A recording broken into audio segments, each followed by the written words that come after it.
Olá pessoal, tudo bem? Eu sou o Carlos Maia, eu sou monitor da disciplina de mecânica dos fluidos.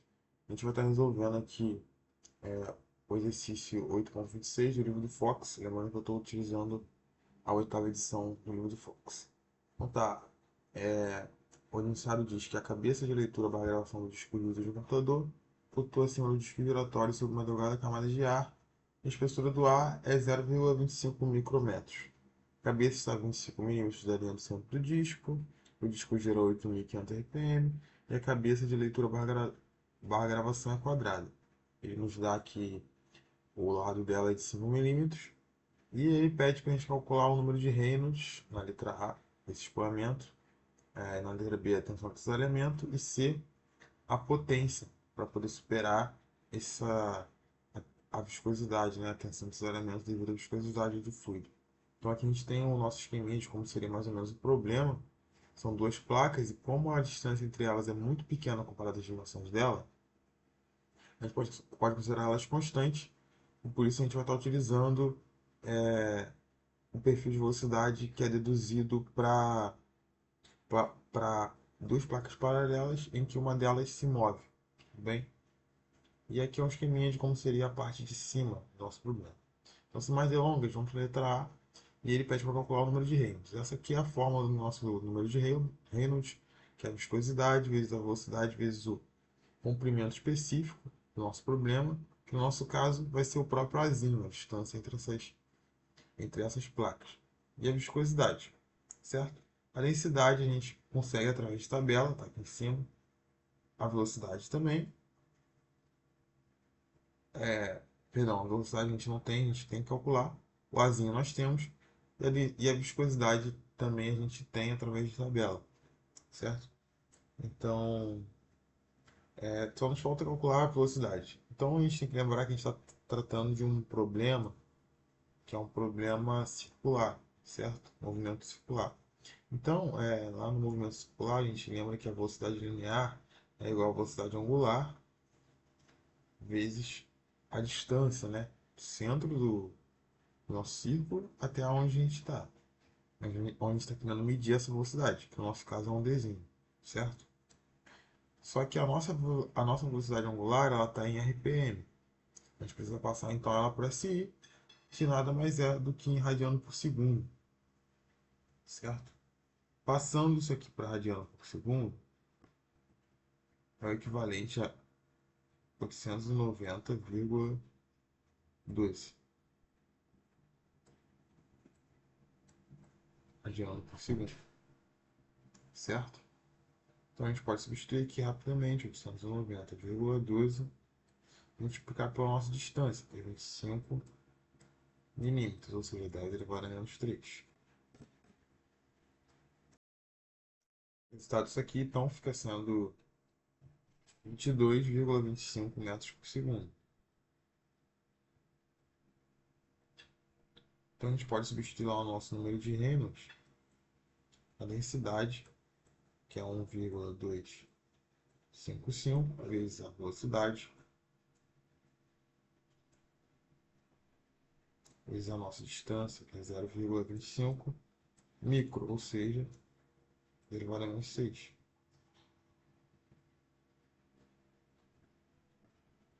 Dividido pela viscosidade, que é 1,84 vezes 10 elevado a menos 5. Certo? Bom, então o nosso número de Reynolds fica sendo igual a 0,379. Valor bem baixo. Vamos lá. Na letra B, ele já pede para a gente calcular a tensão de cisalhamento viscoso. Então vamos lá. A tensão de cisalhamento, a gente pode estar calculando ela no plano Y na direção X, certo? Bom, o livro do Fox ele nos dá que a tensão de cisalhamento ela pode ser dada para essa fórmula aqui também.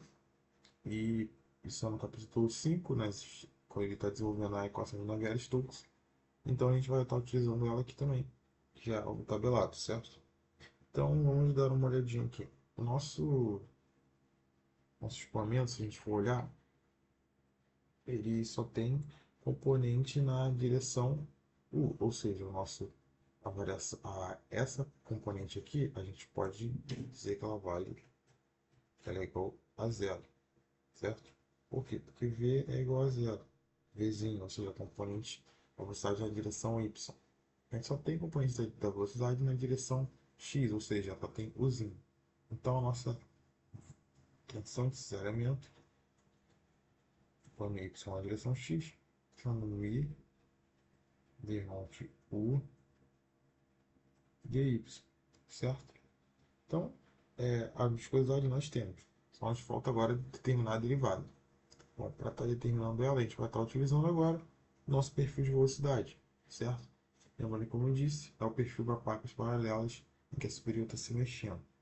Bom, como ele não diz nada sobre variação de pressão, e esse problema é um problema em escala muito pequena, ou seja, provavelmente não teria nenhum tipo de variação de pressão ali na direção X. Então a gente pode estar simplesmente cancelando esse termo aqui, ou seja, que a variação de pressão é igual a zero, certo? Então, basicamente, nosso perfil de velocidade, certo?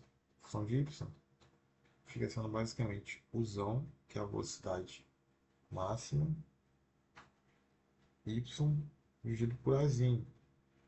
O nosso usão, que é a velocidade máxima que ele tem, ou seja, a velocidade na extremidade, nada mais é do que a velocidade que a gente calculou aqui em cima, a velocidade linear, certo?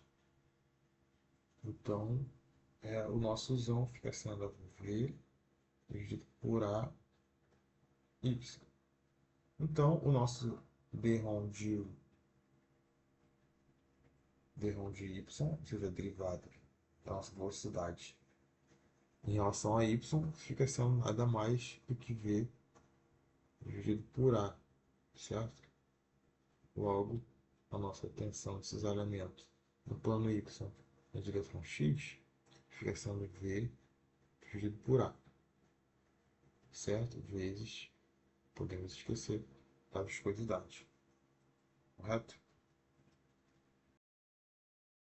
Esses são valores que nós já conhecemos, ou seja, a nossa velocidade é 22,25 vezes a nossa viscosidade, que é 1,84 vezes 10 a menos 5. Tudo isso aqui dividido por 0,25 vezes 10 a menos 6. Se a gente fizer essas contas aqui, a gente vai ver que a nossa tensão de cisalhamento fica sendo 1,637, perdão, vírgula, sem um ponto na realidade. Estamos escrevendo, fica sendo 1.637,6 aqui, Pascal.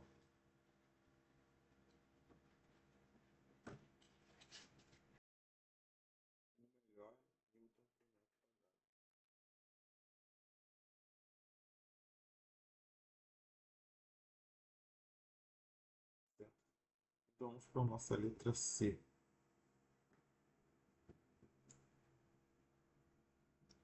Bom, a letra C ele está pedindo a potência, ou seja, esse trabalho por tempo, certo? Para superar o cisalhamento viscoso. Então vamos lá lembrar que a potência ela é nossa derivada do trabalho em relação ao tempo. E quem é o trabalho? O trabalho ele fica sendo a integral da força com deslocamento, não é isso? Certo? Se a força é constante, acho que ele fica sendo basicamente vezes o deslocamento total do nosso do nosso do nosso círculo, né? Mas então vamos pensar um pouco. Que força seria essa, certo? Essa força seria justamente a força contrária ao cisalhamento, certo? Então, se a gente for lá pensar no nosso nosso, nosso problema aqui, a gente vai ter uma força de cisalhamento nessa direção, e aí a gente vai, o nosso, nossa cabeça aqui de leitura vai ter que estar fazendo uma força, pelo menos de mesmo sentido nessa direção aqui para estar cancelando com a força de cisalhamento, certo? Então qual fica sendo a nossa força de cisalhamento? Né? A força de cisalhamento vai ser justamente causada devido à tensão de cisalhamento, certo? Então vamos primeiro continuar desenvolvendo aqui a nossa equação do trabalho, tá? Bom, nós sabemos que então, nós temos aqui a fórmula do trabalho, certo? Nós queremos então a derivada do trabalho com relação ao tempo. Nós vamos derivar. Se a gente deriva então o nosso trabalho em relação ao tempo, fazendo uma regra aqui do produto, a gente vai ter que fica sendo df dt vezes L mais derivada de L em relação ao tempo multiplicado por a nossa força, tá? Então vamos pensar. A nossa tensão desse elemento é um valor constante. Se a gente for lembrar, tensão desse elemento, então, né, vai ficar sendo a força dividido pela área também. E qual área seria essa? Seria a área aqui de baixo do nosso quadradinho, da nossa cabeça aqui de leitura, certo? Que ele nos deu que valor é esse. Então a gente consegue facilmente achar o valor de qual seria essa força que está atuando. A gente sabe que claramente esse valor vai ser uma constante, certo? Então a gente pode simplesmente cancelar esse termo aqui, certo? E considerar só apenas esse termo aqui, que é a variação do comprimento com o tempo e a força, tá? Então a variação desse comprimento com o tempo com a força, buscado pela força, que termo é esse? Variação do comprimento com o tempo. Bom, se a gente pensar que olhando aqui para o nosso disco, o comprimento que ele está realizando é esse giro aqui, ou seja, o que seria isso? Ou seja, a variação do comprimento com o tempo nada vai ser do que a velocidade, certo? A velocidade linear, que a gente já calculou ali em cima, que a nossa cabeça está girando ali, certo? Então, a derivada do trabalho, ou seja, a nossa potência, vai depender da velocidade e da força. A velocidade nós temos, só nos falta calcular a força, certo? A força, como eu disse, é a tensão desses elementos vezes a área, né? Então, a força fica sendo a tensão desses elementos vezes a área, certo? Então, vamos calcular isso aqui, que fica sendo 1.637,6 multiplicado por quem? Pelo nosso Lzinho ao quadrado, certo?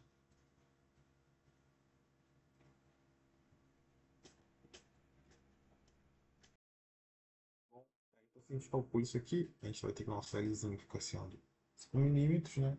Ou seja, 5 vezes 10 elevado a menos 3, isso aqui é ao quadrado. Se a gente calcula isso aqui, a gente vai ter que a nossa força fica sendo igual a 0,0409 newton. Ou seja, apesar de ele ter uma tensão de isolamento que parece ser muito alta, né? A força que ele está fazendo é bem pequena, porque a área é bem pequena também. Então, a gente pode calcular simplesmente que é a nossa potência agora. É que a potência fica sendo igual a velocidade vezes a nossa força.